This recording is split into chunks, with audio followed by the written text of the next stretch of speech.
My eyes were closed and I started looking around, and I could see that what I am is everything. Everything was that I'd woken up to. And it was just overwhelming. It was so outside of everything else I'd ever experienced. I didn't know what to do with it. I didn't know how to think about it. I didn't know how to talk about it. Welcome to Exploring the Mystical Side of Life with your host, Linda Lang.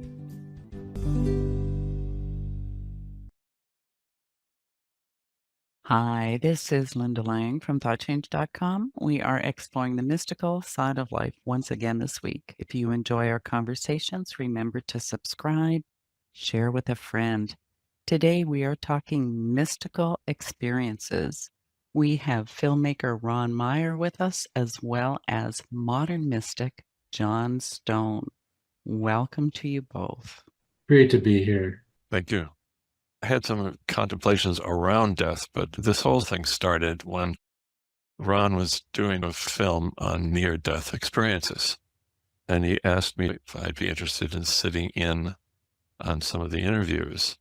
But before then, I started reading up about near-death experiences, and I was struck by what I read, that the experiences of these people are very, in some important ways, similar to my own experiences, even though I did not have a near-death experiences in an encounter with the divine, God, the infinite. I don't know really word for it, but we'll call it God. And with the experience of unconditional love. And those both resonated deeply with me. In the circles I run in, when I start talking about the divine, usually I can see people's eyes glaze over. Let's talk a little bit about the similarities of mystical experiences and near-death experiences. Well, they're both mystical experiences. There's a woman named Dr. Yvonne Kaysan who came up with a term called spiritually transformative experiences. And one of them is mystical experiences, of which an NDE, or a near-death experience, is one. Mysticism, the way I think of mysticism is it's the practice or the pursuit of union with divine in one form or another. So Christianity, Islam, Hinduism in particular have those traditions. Buddhism doesn't talk about the divine so much. So I hung out with this one very famous Roshi in Zen, and I asked him about that, and I said, don't you have these people have their experiences when they're sitting? And he said, oh yeah. He said, we can't talk about them in that way. We have to refer to the Buddhist literature. And then I asked him, did you ever have a profound experience? Oh, when I was young, I had an amazing out-of-body experience. So people do have these in Buddhism when they're meditating, but they talk about them in that way, at least according to Genpo Roshi. They're not excluded and they do occur.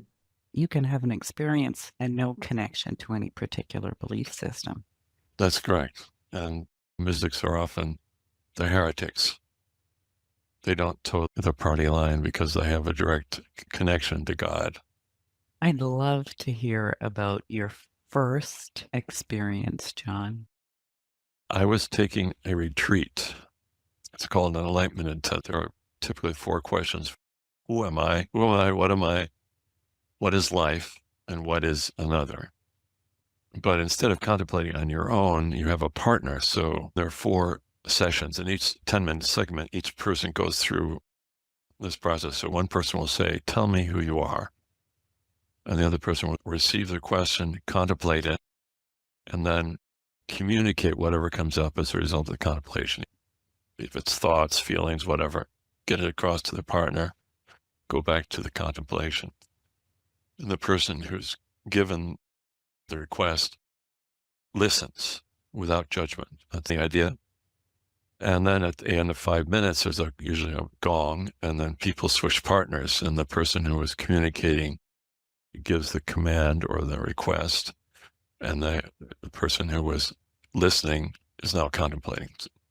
So we have those 4 periods of back and forth like that. It can get pretty intense. Usually people are crammed together. We contemplate from 6 in the morning to 11 at night on that particular one for 4 days.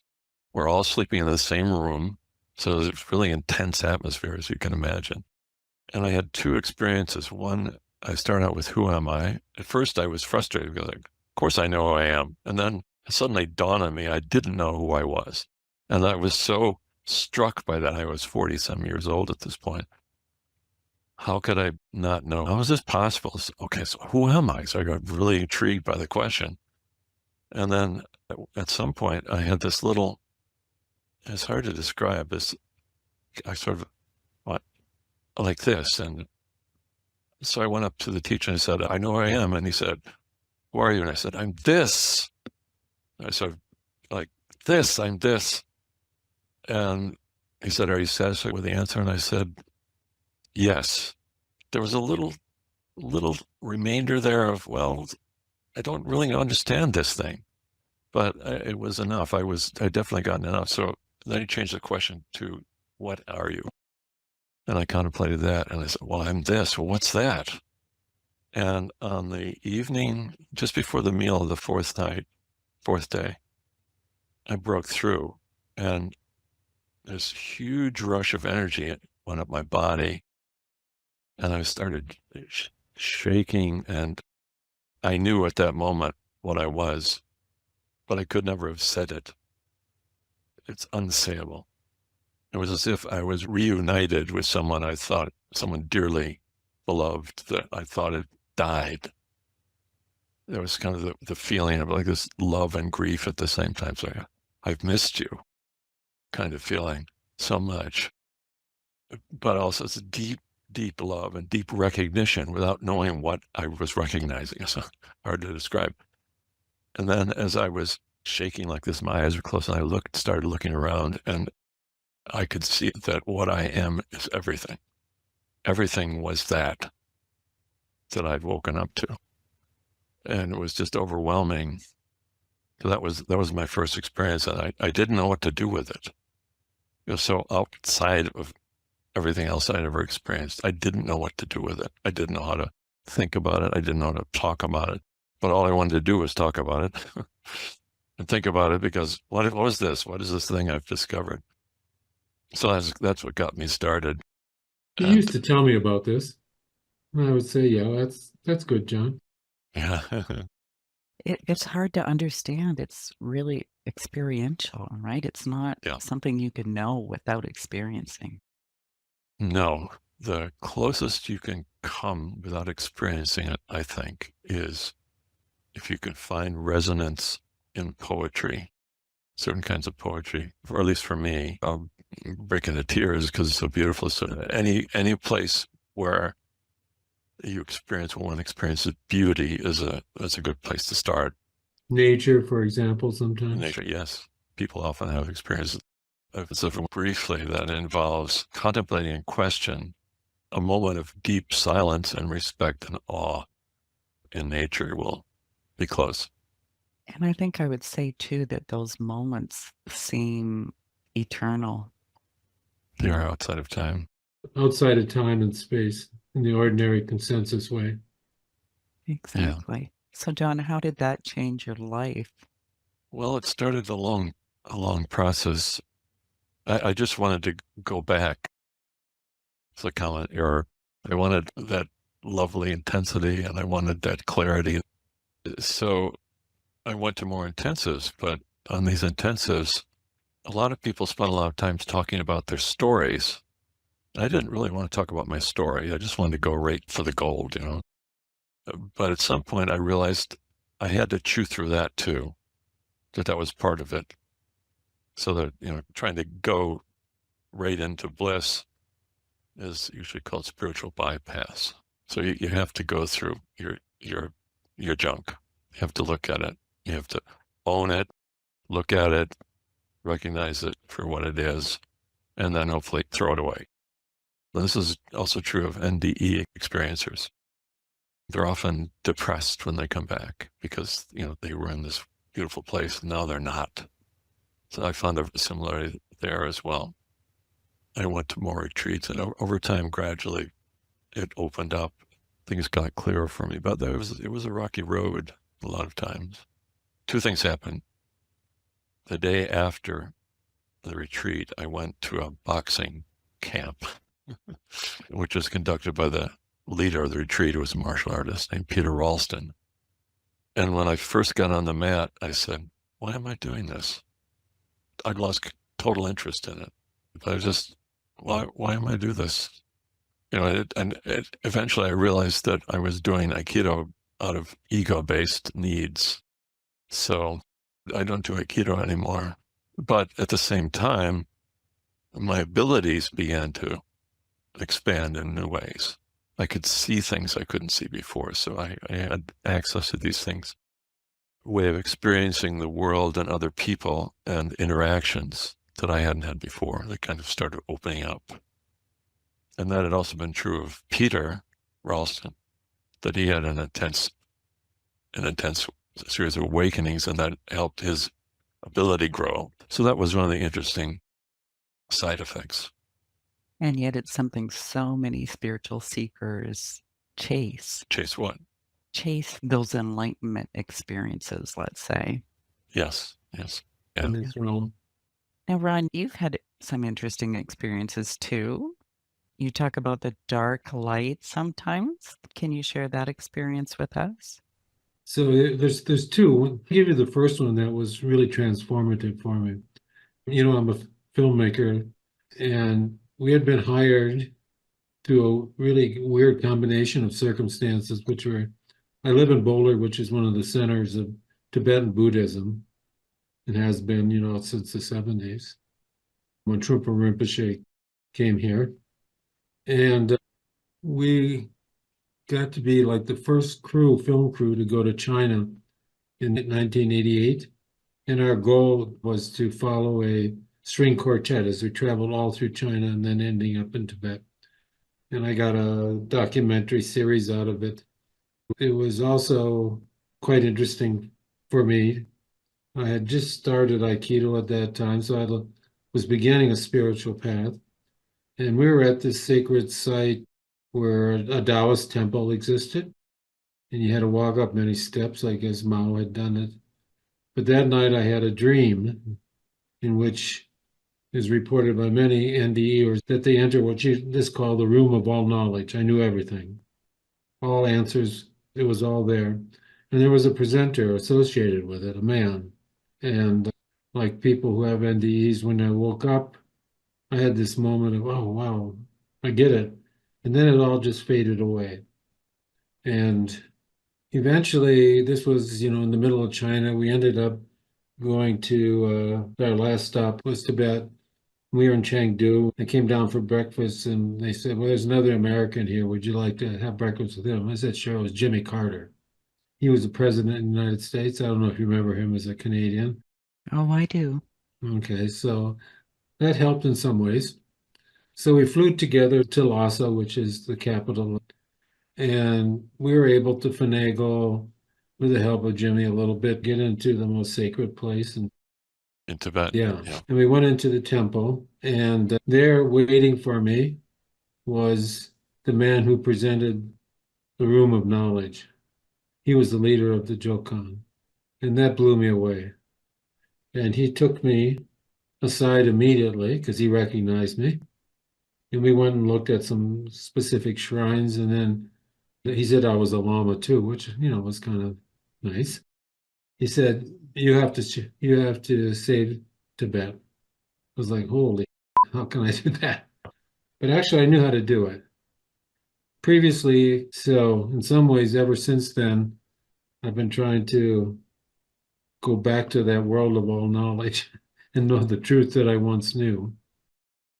What's really amazing about that story is that you had a dream, that you had this guide or the person who was there, the head of all knowledge, and then you actually met him, which is one thing, but that he recognized you is a totally other dimension, right? That's impossible, isn't it? You would think, but apparently not. Yeah, so this raised questions that were beyond anything I'd ever thought about before. And so that began my real pursuit of figuring out what the heck the truth actually is again, in a way that I could formulate it. And, being a filmmaker, I have a lot of cachet, and I did go around and speak and get to know other, let's say, leaders of all the practices and see if they knew the truth in a way that they could articulate it to me, but not really. It's elusive in the way John just described, right? Ron and I have talked about this as well. You know the truth by being the truth. Yes. And when you know you are the truth, there's no saying it because you are being it. It's instantly recognizable. You know it's like coming home. At the same time, it is completely unknown. There's a very strange paradox. I often describe it as being unknowable to the human mind, right? Because we like to categorize everything, and it's just there's no category for it. It is beyond our knowing, and yet we are it. That's the other thing about the encounter with the divine. It is intimately us, and it is so beyond us possible to conceive. So both are true of the divine, intimately known as us, and yet unsayable and unknowable, that the vastness of it all. The experience of the black light occurred twice on intensives, like John was describing. John was there for one of them that took place north of San Francisco. And I was that dark light. And the way I would describe the first one was that it was absolutely nothing. There was no me, there was no boundary, there was no articulation of anything. The second one had an extra dimension to it. And I will put this in my terms, saying I was, but it wasn't really the one who's talking to you right now, that I was infinitely, everything was possible. The infinite potential of everything was the way I would describe it now, but it wasn't really me. I was being that, as John just said. So those are two experiences I had that correspond to people who have near-death experiences, and to what John said, had a similar one, I believe, of the black light, as they call it in the literature of near-death experiences. Yeah, I So did. can we talk about that black light a little bit? Is it Yeah, like the void. It is the void, yeah. It is, as Ron says, absolute nothing. Absolutely nothing. In my case, I was at a retreat and I disappeared. There was no I. I still had perceptions. Ron apparently didn't have perception. I could still perceive the world, but everything I perceived was insubstantial. Nothing really. There was talking and there was seeing, but there was no one talking. There was no one seeing. It was stunning because I couldn't even say the word I. I mean, I can do that now, but the word just would not. It didn't make any sense. What does I refer to? Nothing. So it holds nothing and everything at the same time, right? yes, that's the amazing thing. Later on, I had experienced the fullness of everything, the beauty of being, the glory, the presence of God, you could say. And then I've had these other experiences of nothing. And the nothing is there's nothing. I mean, you can't talk about it. So I couldn't figure out, well, is it everything or is it nothing? And what's the truth here? They're not different. They're not different. Just as the Buddhists say, form is nothing but emptiness, and emptiness is nothing but form. It really is true. A little side note to that experience, John and I were going back to the San Francisco airport, and I could drive, but I couldn't read any signs. John couldn't drive, but he could read signs. And somehow we made it back with John saying, okay, you're turning now right here, get off here. I had no idea what any of these things meant. I just drove. It's like you had to readjust to being back in the body. It was weird, yeah. What are those things out in the highway? I don't understand them. What are they doing? Why are they driving that way? So life-changing experiences, I would imagine, for you both. Yeah, and there have been many experiences over the years, all different kinds. It definitely does often bring other abilities out that you didn't know were there. So it brought out the poet in me. I find that when I'm speaking from the place where I know these things, I'm able to articulate it so that other people can hear it. It's really interesting because a lot of people think of gifts that might surface, might be things like psychic ability or knowing the future, but this was actually communication and a deep resonance with poetry. With the poetic expression of what I know. It arises spontaneously and I write it down. And if I read it several days later and it makes me cry, then I know I hit the right note. So, Ron, did you awaken to any gifts that you were unaware of after your experiences? I would say that it would be synchronicities. And can I define what I mean by synchronicity? And Sure. that is that there's dual aspect monism is a term for the basis of it that some people use. And that is that there's the mind and the physical world that show up in a relationship that's not causal in the normal sense. I can give you an example. This is pretty much how I make my filmmaking, why I'm talking to you right now, is that these things just show up for me this way, and I've learned to pay attention to them. So I don't know if you heard of Skinwalker Ranch. No. It's the number one paranormal hotspot in the United States. And the next one is a thing called Bradshaw Ranch, which is outside of Sedona. And I was looking for something for a new movie I was doing, the way to end it, which would be participatory, we go investigate and so on. And so I was stressing on what am I going to do. And I woke up in the morning, looked at my news feed, and the first thing that showed up was a story about Sedona and its vortexes. So that's the physical thing. The mental thing was I need some place to do something like paranormal. And immediately I knew that I had to pursue that. And so that began a sequence of investigations.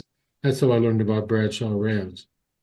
Through meeting people one after another who pointed me in this direction, one thing followed after another.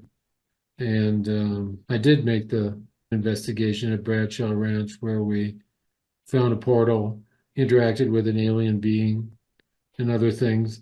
And right now you can watch it on YouTube movies, and it's doing gangbusters. So this aspect of synchronicities is something that I hadn't done before, but now I just follow it all the time. It points me in the right direction. It's also how we got the film together that you and I did. There's synchronicities. Because as I started interviewing these people, I was thinking about poor John. He has nobody ever to talk to about his experiences. I got some people he can talk to about these experiences. I developed an ability to connect with people for which I reflect back to them who their essence is. And then they open up, they savor it because it's so wonderful, because mostly people do not have other people recognize who they really are at the deepest level. So those would be two examples of things that emerged after these experiences I had. You want to do an experiment? One of our teachers, Edred, is working on something going deeper. He was one of the founders of this technique we're talking about, the Enlightenment Intensives. And it's called the we space. And so I will ask the question, there's three of us here, who are we? And John will contemplate it and give an answer. And then I'll ask you, and you'll contemplate it. No pressure going after John, right? I just did that with Dimitri, John, and we got into this space and he touched me and I had like a Kundalini experience coming up my spine and I lurched forward like this, a powerful jolt of energy. So it's greater than just the regular who am I, what am I? You want to try it? There's more power where there's, two or more are gathered, right? That's what we're talking. You want to do it? Exactly. You ready? And then you're going to do it too, right? John can ask me after. Okay. So what's the command or question? tell me who we are. Okay. You ready? Okay. Tell me who we are.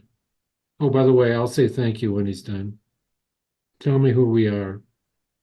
It's interesting. Even though we're separated by miles, lots of miles, I can feel a connection, though I can't really express what it is among us, between us. There's this feeling of an intelligence that I'm picking up from a presence from both of you, as you're aware of me and I'm aware of you, and there's this feeling of, I could just say, connection and presence. So that's what I got for now. Thank you. Linda, tell me who we are. The first thing I see is darkness, and out of that darkness comes a bloom of a flower, almost like not an orchid, but a similar looking flower that just opens. The petals just open, and it's like we are the presence of that flower. And then when that opened, it was like looking out at space and looking at the stars, and we are the stars. So I find that very interesting because it's the three of us together that I'm kind of tapping in. And yet I had an experience of chunking up, if you like, and chunking down, if you like. And both of those experiences were vast in their own way. Thank you. Tell me who we are. I had an immediate hit that we were connected to a vast distance of time, that we're somehow connected, not as we are now, but in a different way that's very old and ancient. That's it. Thank you.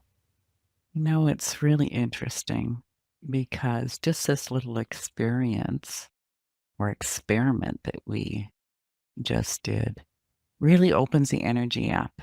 I can almost feel my eyes starting to tear because of that unknowable connection, right? Yeah, it is strange that it is palpable, even though it's just images in front of me and voices, somehow there is a connection. No time and space, right? Yeah. You know, it reminds me very much of an experience I had probably maybe 3 years ago, maybe 2 years ago in Portugal with my husband and a friend and 2 total strangers in Portugal.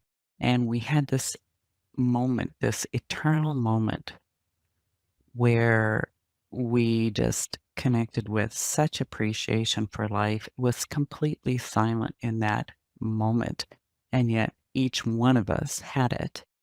And it was like we've known each other before a long time ago. I actually wrote a chapter for a book about this experience because it just touched all of us so deeply. And it was spontaneous. I've been trying to learn more about synchronicities from Ron. So when something shows up that intrigues me, I just follow it if I can. So I don't know if that's how it is with you, Ron, but if it just sort of shows up, a lot of times it's, I'll be thinking about something and there it is. Following the breadcrumbs. Following the breadcrumbs, exactly. Now, if you were going to give the listener one tip or one word of wisdom, what would it be, John? Well, the thing I've been thinking about the last few days is what comes first to mind is a quote from Rumi. You know not your own worth. You sell yourself for too little price, being so precious, not knowing you are so precious in God's eyes. If it's one thing that I would say is that you are already whole and complete just as you are. But seeing that is the trick. And following a spiritual pursuit can lead to that realization. It makes all the difference. You are perfect and complete as you are, despite what you think. You are not what you think. And something like the Enlightenment Intensive is something to consider, or pursuing a question like, who am I or what am I? And Ron, I would ask you the same question. My advice would be it's a process. If there's a process, it's one of letting go. Let go of some belief you have that's limiting who you are. And it's not a building up or modifying or making your ego better, getting more stuff. It's basically stripping away, let go of something, because that's what opens up. So when you're working really hard and everything, you're forced to kind of get rid of your brain modeling of what the brain thinks the world is and predicts it to be. And so if you can let go of something and start peeling away towards what you really are, as John said, that would be my advice. And see what comes out of it every time you let something go, because something will. You've broken the knot that's holding you from recognizing the truth, as we would say. Do you have a website you'd like people to visit? I would just encourage people to investigate the Enlightenment Intensive if we're at all intrigued by my description of it.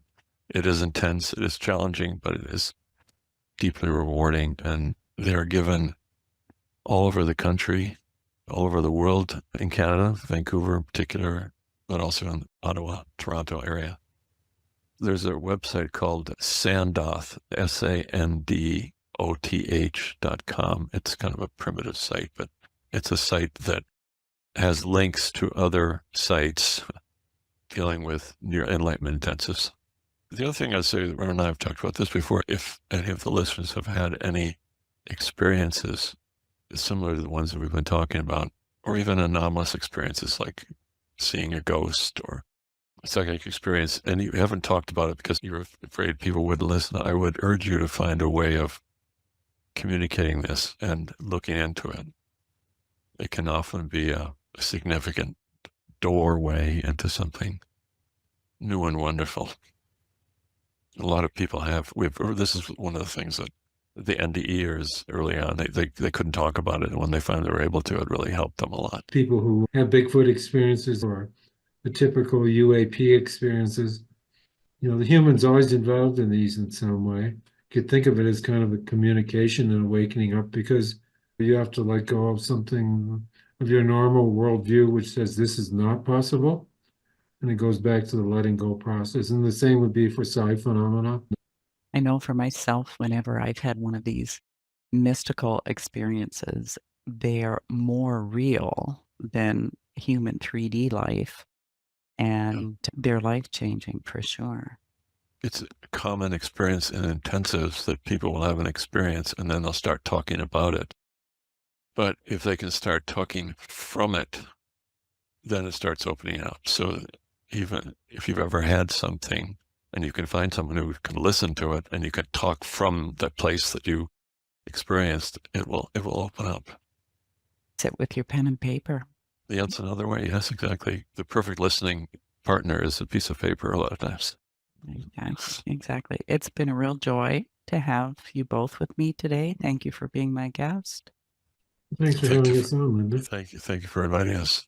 And thank you for listening to this week's edition of Exploring the Mystical Side of Life. You will find all of our conversations on YouTube and your favorite podcast platform. Come visit me at thoughtchange.com. Pick up your copy of Learning to Listen, and we'll see you again next time. Bye for now.